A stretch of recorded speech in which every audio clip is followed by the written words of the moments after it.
All right. Episode 2 of Chapel Youth Chat. I am Titus. I'm a youth pastor in Tulsa. I'm with Emma, who Hi. who is an amazing student leader with us at Chapel Youth. She does a lot in regards to leadership in Chapel Youth. I mean, Emma, we went to Brazil this summer. I mean, we've been to youth camps a lot. I mean, Emma's very involved, very plugged in. She's also a core member on our student leadership team. But there's so much more to Emma. We're not going to get into all that today. But one of the unique perspectives that I think Emma can bring to the table is living out, carrying out your faith in a public school setting, which is a lot of teenagers' experience that are watching this, especially if they're in middle school and especially if they're in high school. There's sometimes a lot of concerns or worries revolving around this topic and a lot of disappointment, if I could even say that, about this topic, because maybe we wish we were doing more, but I want you to talk about all of that stuff. Is there anything, Emma, that you want the people to know about you? Like, tell us a little bit about yourself. Are you always from Tulsa? Yeah, I was born and raised here. Haven't ever lived anywhere else. So boring, I know. Have you ever left the state of Oklahoma? Yeah, I've been to I've been on vacation in other states. But Okay, nice. And you've been, I know, to Brazil. yeah, Okay, and then you went to Texas. I know that for sure. Or you've been to Texas, I'm assuming, since we've been I didn't go on the Arlington trip, but I right. been But to Texas. It's been to been great. Arkansas, Yeah, Kansas. yeah. Okay, there we go. States are racking up. Awesome. And then remind me and let the people know. You used to play volleyball, Yes, I like did. for Broken Arrow, right? Okay. And Broken Arrow is where you live, Yes. which is like a suburb of Tulsa. If you're listening to this, and you're not from Tulsa, which is also where I live, and it's a great place. But Emma, what's been your experience being a Christian in a public school? What's that been like? Well, I feel like people make it seem like it's such like a big thing, but really there's so many other Christian people, especially at BA where there's like such a big school. You're always gonna find Sure. someone else, but there's also always gonna be like those other people too.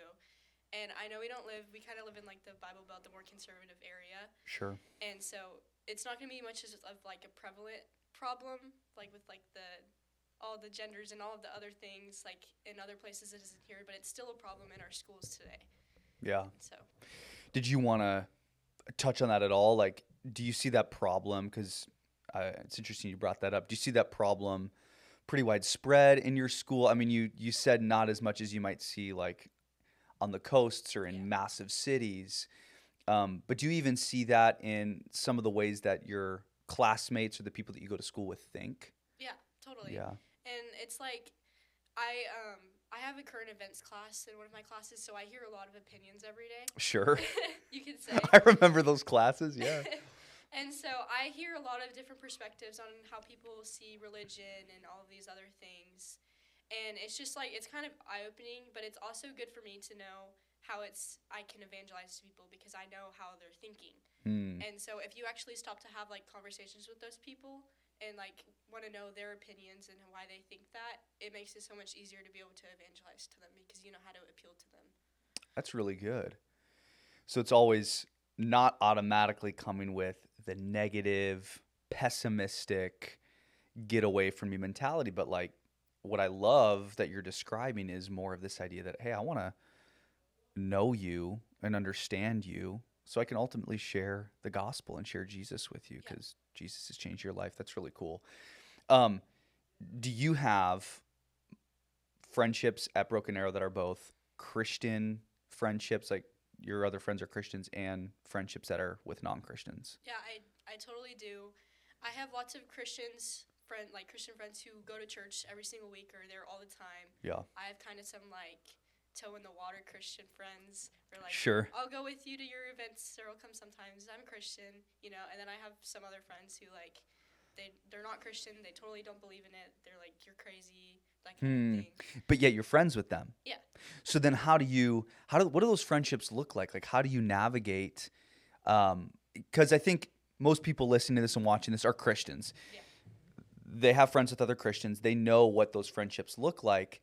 But I think, in contrary to what you're saying, there's probably a lot of Christians that are teenagers that don't really have friendships with people outside of the faith. So what does that look like for you, or how does that operate um, in ways that might be different or similar to like your friendships with your Christian friends?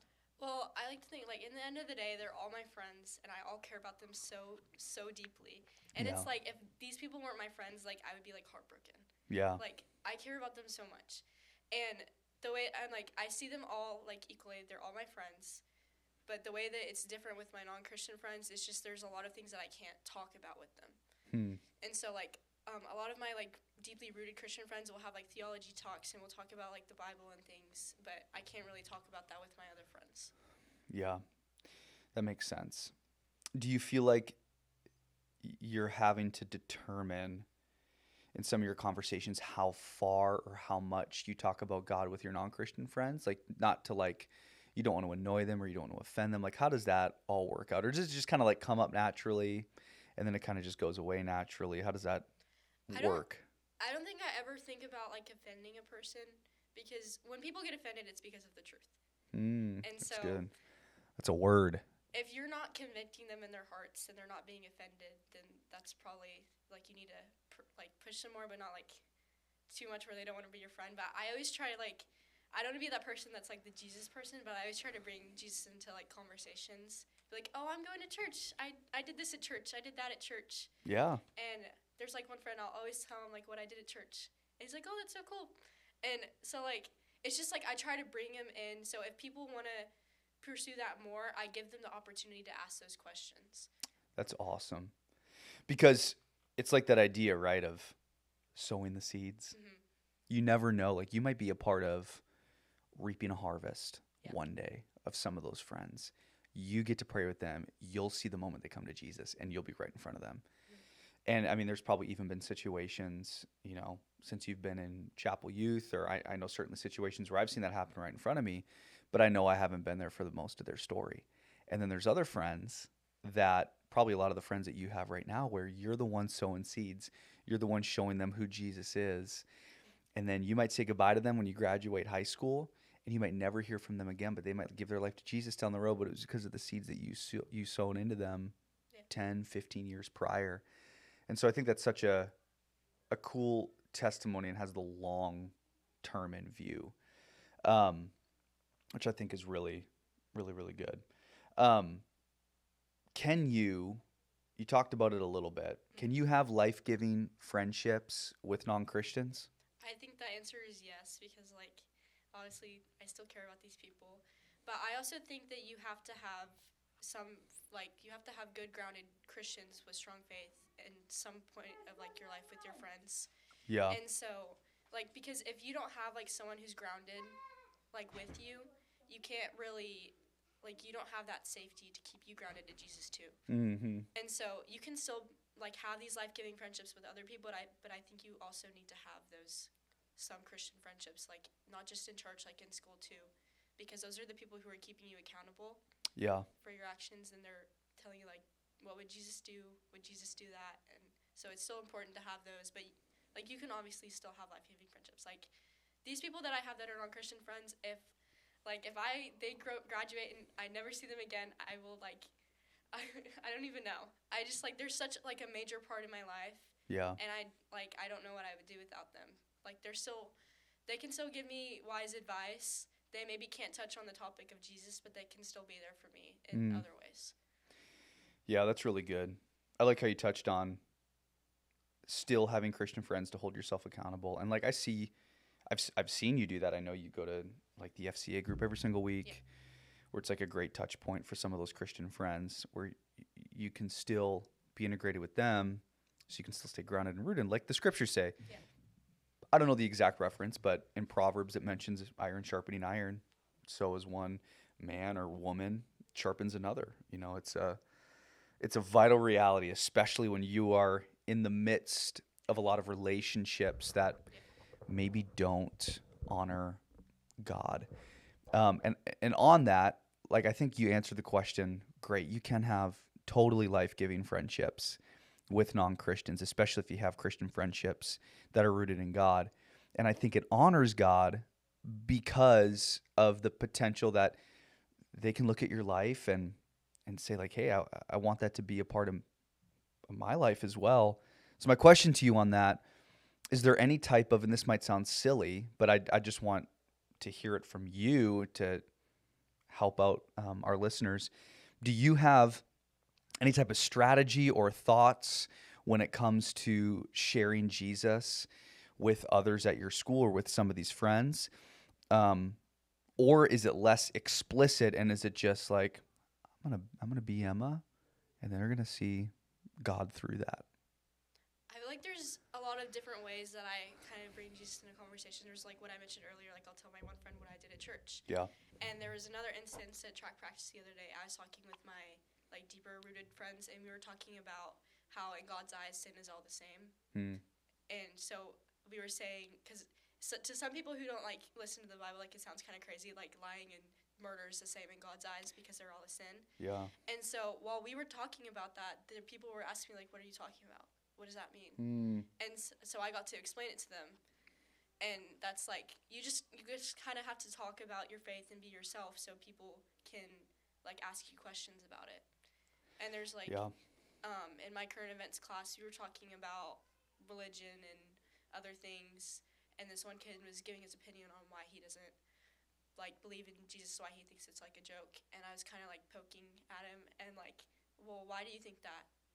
Like and I'm like telling him like the evidence of this and this. He's like, he's like he has no words to say because I like you just have to be knowledgeable enough that you can back up your faith when you talk to these people, because there will be people who ask you questions and you have to know what you're going to say. That's good. It reminds me of like, I think it's First or Second Peter, where he mentions like always have an answer to give when somebody questions your faith or asks about something related to your faith. I think that that's really good that you're able to do that and not just be on the defensive, because I feel like when I was in high school, I made that mistake a lot. I had friends that were not Christians at all. In fact, my closest friends, like, so I would agree, like, those friendships in that season of my life were the most life-giving friendships that I had, and they were with two atheists and a Latter-day Saint or a Mormon. And so I didn't reverse questions enough, and I felt like I was always fielding them. So I think that that's good where you can ask other people questions about what they really believe and what their worldview really stands on. Because when you get to the end of it, it's like, well, you find out they're really not standing on much. And so you can kindly guide them to something that's solid truth. And I love what you said earlier about people being uncomfortable or people getting angry if the truth is exposed. It's really good. Have you ever been ridiculed for your faith at school? I don't think that that's really like a problem, and like, cause if people are gonna make fun of me and be like, "Oh, Emma's like a goody goody, she's always gonna do the right thing," I see that as a compliment because that means that I have a good reputation and people know that. That's good. And I would rather them be saying that I'm a goody goody and a teacher's pet than them be saying, "Oh, Emma's like off doing this really bad thing," and like, "Oh my gosh," and I don't want to have a bad reputation. And so that the way if people are gonna ridicule me, that just means that they know that I'm good, and I'm glad of that. That's really, really good. So short answer, yes, you've been ridiculed for your faith, but you don't see it that way. Yeah. It's almost like, I mean, literally, like, as you're talking, I just keep thinking about scriptures because, I mean, I forget, it was in Acts, and some of the disciples were being persecuted, and they were thrown into prison, but then, and they were leaving, they were, like, joyful because they had been considered worthy to suffer for the gospel. That was what we were reading when we were in Brazil. Oh, yeah. There we go.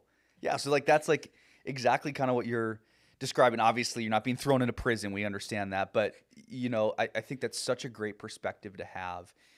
And if you're listening to this and you're a teenager, it's difficult, right? Like you want to be liked. You want to be well-known among your peers. But if somebody notices in your life, like they've noticed in Emma's life, that there's something different there, she respects people, not just classmates, but teachers. She lives her life a different way. Like, consider that honorable. I think that's really, really awesome. And something to look up to. All the students that are in public school, do you have any advice for them? I would just say, like, I didn't start out, like, being this confident. I was, like, I used to just try to, like, keep my mouth shut, and I just wanted to be liked by everybody. And, like, I didn't want to, like, offend people, or I just wanted to be, like, liked, because, like, that's what everybody wants. But as, like, I grow older and my confidence grows with me, I see things a different way, and I realize that it's really not that bad as I thought. And so I used to be, like, if people were to, like, kind of poke me at my religion, I used to just kind of, like, not say anything, and I'd go home and I'd regret it. I'd be like, I could have said this, I could have said that, and then now I just say it because I know I should be saying it. Less fear. Yes. That's really good. So, in short, your advice to people in public school would be like, hey, don't worry about it. Yeah. Don't be fearful. Like, stand on the word. The power of the Holy Spirit's inside of you. Yeah, that's really good. Any other last minute bits of wisdom or advice that you can think of that you would give to people, or maybe anything that you'd like to say that we didn't cover or that I didn't ask? I would like to say, like, have you ever heard, like, the phrase, like, you are what you eat? Yeah. So, like, if you're going to hang around people who are doing things you know you shouldn't be doing, and you don't have a good rooted faith in Christ, you're going to be what you eat. Because, like, it's just, like, when you are around someone so much, you start adopting their mannerisms. Yeah. So, like, for me, maybe this one phrase, like, says a catchphrase every single time, and now I start saying it, but I don't even realize. You'd be like, oh, you're saying the thing I say. And I'm like, oh, I guess I am. And it's just the more you hang out with somebody, the more you're going to act like them. And so you have to have enough good-rooted friends that you act more like them and not like the other people. That's really good. That's really good. It's kind of like that idea of in the world and not of it. Yes. But you can't just constantly be surrounding yourself and engaging, even if you're not participating in the activities, engaging in those relationships with those people who might be engaging with those activities and just think you're going to be fine. Yeah. Yeah. So how do you split that up? Like, do you kind of just judge that for yourself of like, ooh, I'm starting to hang out or allow them to influence me a little bit too much, I probably need to pull back? Or is it just like, no, this is a reminder for me to get more rooted in the Word? How do you kind of gauge and determine that? Is it just discernment through the Holy Spirit, or? I mean, it's always like that kind of like consciousness in the back of your head, like God, like telling you, like, I know you should not be doing that. Like, don't even think about it. Right. And so, like, it's just like I don't want to put myself in those situations where I have to even think about that. And so there's a line that, like, it's the invisible line right there, where to cross and where to stay back. And it's just like, if you keep going to, like, parties and you're surrounded by these things all the time, at some point you're probably going to give in. And you just have to, like, have your own self, like, judgment to yourself to know, like, where you should stop and where you should keep going. And yeah, that's really good. Emma, thanks a lot for chatting. We did it. We're at the end of this episode, and we thank you guys so much for listening and for watching if you chose the YouTube version. But we're going to keep doing this, try to drop an episode about once a month to start. But it was great getting to chat with Emma. I want to emphasize as well, we said it at the beginning, we're talking about one phase here of who Emma is and what defines her. And so if you go to Christian Chapel, you see Emma, you know Emma, get to know her a little bit. There's so much more to her than what we just talked about today. There's so much more to her than just living out her faith as a Christian at Broken Arrow. So Emma, once again, thank you so much. And we're about to go up to youth tonight, so that's going to be fun. All right. See ya. bye. Nicely done.